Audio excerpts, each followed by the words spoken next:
All right. Hello, wine drinking people. Today is Thursday, May 12th. Getting ready to take down a whole bunch of 2009 vintage Bouchard Parafis wines tonight here in the store. Barrel samples. So should be a pretty good evening. You'll hear about it in what I drank yesterday tomorrow. So a lot of good stuff going on here at the store in the month of May, and that's what we were trying to sell you today. We've got some seats left for our vintage Piedmont tasting next Friday night. And hey, it's no secret, man, that we love the Piedmont here at the Wine Watch.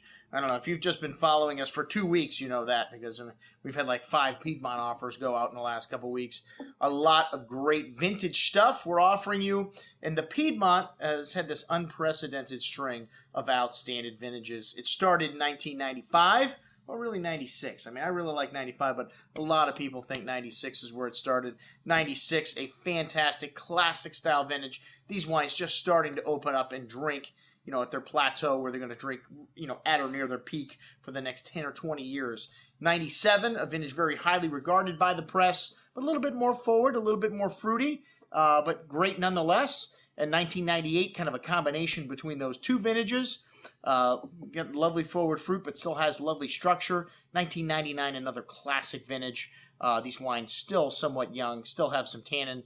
Just now starting to reach, you know, the beginning of their maturity. And then 2000, another stunning vintage, another press stunner, really forward and fruity. And then 2001, another classic year. So, you know, we're going back. All of these wines are at least 10 years old or older. The Old Dog, about a half bottle of the 1989 Gaia Barbaresco. We've shown this wine several times over the last couple years in halves and fulls at our last tasting. And the half bottles, you know, definitely evolve a little quicker.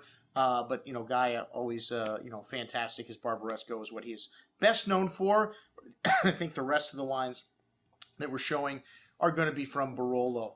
And these are the two DOCGs for the Nebbiolo varietal in the Piedmont, in between the towns of Asti and Alba. And these wines are, as I mentioned before, 100% Nebbiolo. And this is a grape that can be very difficult.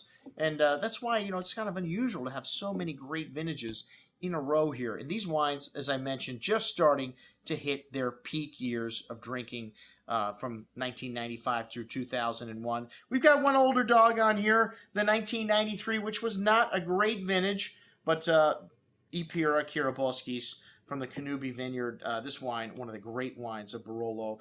Very elegant, really nicely understated. But the 1993 is just drinking beautifully right now. And then we go into the 95s, the 97s, 98, 99. I think we got just about every vintage in the 90s represented here, or the 91, 90, 92. And then, of course, 2000. And then we've got our 2001 Bartolo Mascarello. We got a mixture of new school and old school here, folks. New school meaning small barrique aged wines and wines that don't see as much skin time. A lot of the old Barolos aged in large oak. They don't believe in small barrique, and then macerated on the skin for a long time to extract the tannins and the color.